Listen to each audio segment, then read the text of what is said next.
This week I'm away in the States to meet with flutist Amy Porter, who's based in Michigan. I went to see her last year and I played for her.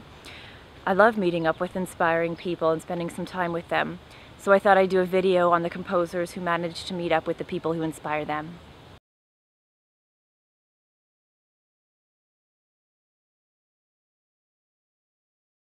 Johann Sebastian Bach really did very little traveling in his life. In fact, he never left Germany. However, as a 20-year-old musician, Bach was eager to meet the person who was at the time Germany's most famous musician, Dietrich Buxtehude. So he asked his employer, the church council, for some time off, and they granted him 1 month. So Bach left Arnstadt and he walked all the way to Lübeck.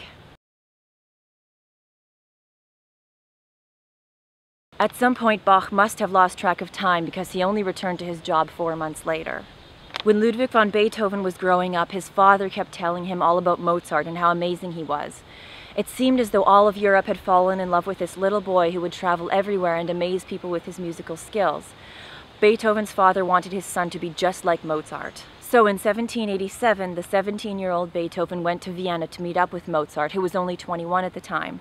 The two were introduced, and Beethoven was supposed to take some lessons with Mozart, but sadly Beethoven's mother fell terribly ill and Beethoven had to return home before the lessons took place. Violin virtuoso Niccolò Paganini was 29 years older than Franz Liszt, so by the time Liszt was a small boy, Paganini had already taken the musical world by storm. In 1832, the 21-year-old Liszt attended a concert and saw Paganini perform for the very first time. And from that point on, Liszt dedicated himself to mastering the piano in the same way as Paganini had mastered the violin. Inspiration is priceless.